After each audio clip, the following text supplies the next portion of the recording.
Is this on? Just kidding. Welcome back to another video.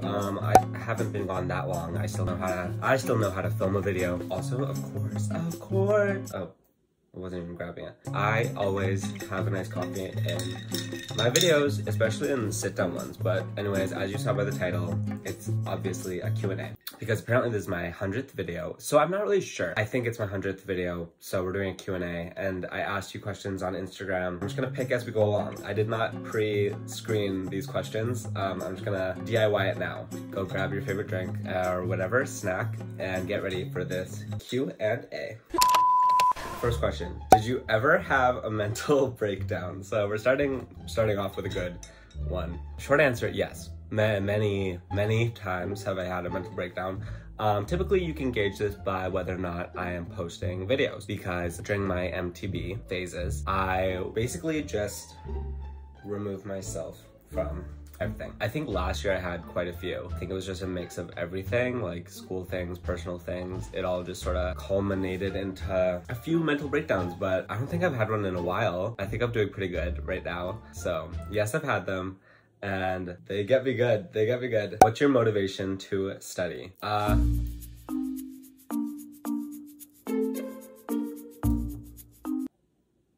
Honestly, my motivation to study like changes depending on what my goals are at the time. So like in high school, my motivation to study was to get into university because that was like something that I really wanted to do. And I was like, oh, I really want to go to this school, blah, blah, blah, blah. So that was my motivation. But now, since I don't really know even what I want to do after school, and you know, there's this thing like C's get degrees. Very true. My motivation is if I like the class or not. So picking classes, there's a lot of freedom within my degree, thankfully, except for freaking math and chemistry, which nightmares. By the way, there's a lot of freedom. So my motivation to study is whether or not I like the course material. So a lot of my environmental science classes, which is my major, they're so interesting to me. So I take a lot of those. And then I also like, what else do I like? Like a good ocean class. Oceanography is so cool to me. And also like city planning stuff. That's interesting. So I usually like, those are the classes that I study the most for, and those are the classes that I do the best in. Okay, sorry, that was a long answer for that question. Oh, I love this question. I love talking about this. Any specific camera or software you use / recommend? Talking about filming and editing is so fun for me. I love this question. Specific camera. This is amazing because I don't have a camera. I use my like phone and iPad to film. Like right now I'm using my iPad to film and I have my phone here because it works for me, and because I don't know, they're the tools that I have. I guess like that's a big thing, is if you have something already that works, don't try and get something else just because you think it's what you need or because other people are using it. I guess like the biggest camera right now for vlogging is probably the Canon G7X, and I really want it and like I might get it eventually, but right now this is what works for me. And so why would I change it? Like why would I spend money on something that I don't necessarily need? I say as I like have the whole IKEA showroom catalog in my room right now. Anyways, for camera, yeah, I think your phone works great if it's a good enough camera. Like if it can record in, what is it, 1028 HD? Yeah, right? Don't ask me. For software, I use Final Cut Pro X, which was a bit of money, but I had an education discount, so that really helped out. It's a really good software. I really like it. It's basically iMovie, which is also great, which is what I started using, and I love iMovie. But it's, sorry, this is like jingle bells all over the town. So I'm gonna take a sip, put it down. But yeah, iMovie is great. That's probably the software I would recommend the most. I don't really know anything beyond those, so if you don't have a Mac, you might have to do more research, but I think Premiere Pro, Adobe, is really good too, so you can look into that. Okay, let's do some basics. Let's do some basics that I like literally haven't answered because I've never done a Q&A before. How old are you? I am 20. I almost said 19, so that's amazing. 20, and almost 21. My birthday's coming up actually. And not really, it's in like 2 months, but what sports do you do? Humbling question. I don't do sports, I've never done sports, but I do love a good sport. Like I didn't grow up doing it a lot. I like did a year of high school volleyball, but that was it. But things I play like for fun with my friends. Bowling is my favorite sport. Yes, it's a sport. Shut up. Badminton's cool. Spike ball, if you know what that is. We play soccer sometimes, but I'm not good. I love a good volleyball. Beach volleyball is so fun. Basketball for fun. Oh, I love skating. Skating's really fun for me. I love swimming. Golf's also really cool. Tennis is, I love tennis. a lot. I don't know if you count these as sports, but I'm gonna include them. Bocce, croquet, foosball, ping pong, pool. I don't do sports, I've never done sports. So I guess, yeah, I actually, jokes. I grew up just doing kind of everything. I never did anything like professionally or was part of like a team, but yeah, my parents just kind of put me into like everything, like skating lessons, swimming lessons, and then my dad and I would always play like ping pong and foosball and pool, and he would take my brother and I like golfing and stuff, and then my family and I would always play like tennis, so I guess I like did everything. Are you gay? Yes. Favorite daily habits that level up your life. Okay, first one, drinking more water throughout the day. This isn't something that I used to do, but I do this a lot now. It is literally, we're mostly water, right? Like, I'm no chemistry major, but I think that's important.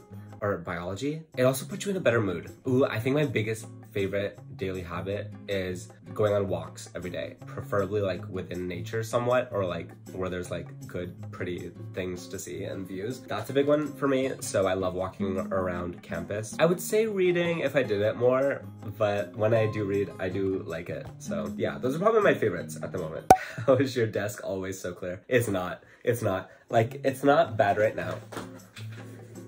Scoochie booch. It's not bad right now, but as you can see, the cable management, non-existent. It's not the worst, but yeah. Favorite movie? I know it's classic, but I'm really curious. Amazing question, because I love talking about my favorite movie. It's La La Land, which if you've seen it, not everyone loves it actually, because the ending, I'm not gonna spoil anything. Stop, I don't do spoilers. The ending's like controversial depending on how you view it, but it's just so sweetsy to me. It's my favorite movie ever. I've watched it maybe 100 times. When I'm watching it, I am literally rehearsing and saying the whole script with them. Oh, so good. How are you? Oh, that's such a sweet question. I'm good. I'm doing good. I think I'm doing like the best I have in a really long time. Yeah, I don't know. I'm just happy. I've been really grateful recently for everything, and I'm just doing things that I actually like doing and saying no to things I don't want to do. So I want to start an Instagram page from scratch, but I feel like it's so hard to grow. Any tips? Yes, this is actually such a good question. I feel like I can answer this. If you don't follow me on Instagram, recently I've been posting a lot there, and I've been like getting like a bit of like a following. Like, it sort of came out of nowhere. I just posted this one reel one time. It's actually a funny story. So one time I was studying with my friend Judith, and I just decided to film a reel out of nowhere, which like I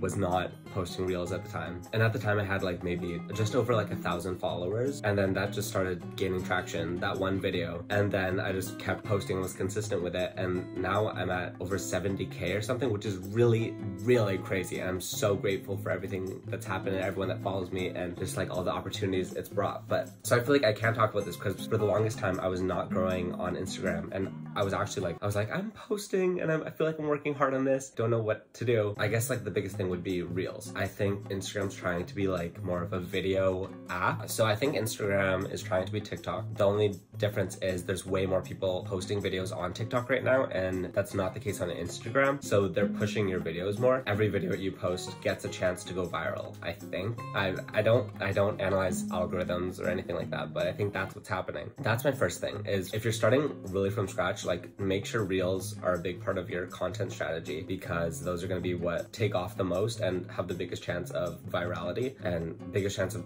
me thinking I'm talking in like these amazing terms. It's like when you learn a word and then you use that word 100 times for the next like week. No, but reels basically just have a better chance of getting trending and going viral. Another thing that helps to grow, this is something I learned from Alicia Marie, who knows everything ever about social media. She's so smart, is to really pick a niche down, stay within that niche. So a niche, if you don't know what it is basically a focus of your social media accounts. And there's a difference between a niche and an industry. For example, if you want to skip this part, I'm going to put a timestamp here for when I stop talking about this, but if you're interested in social media, then stick around. Here it is. Here's my little mini class based on what I've learned and what I have information from experience. So there's an industry. Let's take health and wellness. The health and wellness industry is a really broad topic. That cannot be your niche. That cannot be the focus of your Instagram if you want to grow really quick. It's great to be a broad category of your Instagram if you want long-term growth, because you can branch off into so many different things from there. But a niche within health and wellness would probably be how I stay healthy as a vegan, or fitness techniques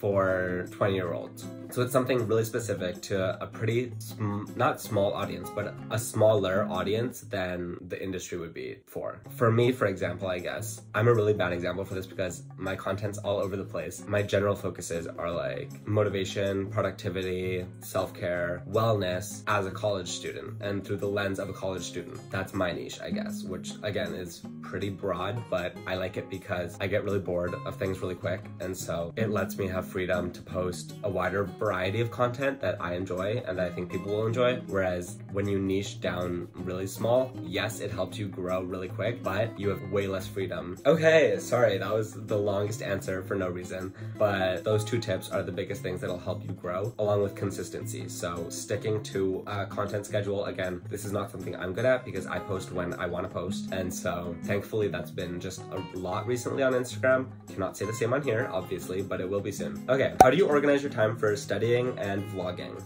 I don't. I think it's really convenient that when I'm vlogging, usually the content is involved with studying. If I was like making content that was not at all about school and not at all being a college student, it would be so difficult for me to vlog, I think. So I guess that's how I organize my time. It's just do them both literally simultaneously all the time. Did you join any clubs? Yes, I used to be in the Environmental Science Student Association. I was on their promotions team and like PR. Dropped that club for this next year because I just felt like I had a lot of things going on because I'm like a residence advisor, I'm doing a full course load, and I want to make videos and stuff, so I felt like I didn't really have time for clubs. Oh good, oh good. If you were a dog or a flower, which one would you be? Love your videos, by the way. Thank you, that's so sweet. Like a dog, right? Yeah, a dog. I'd be the most annoying dog though. I'd run away.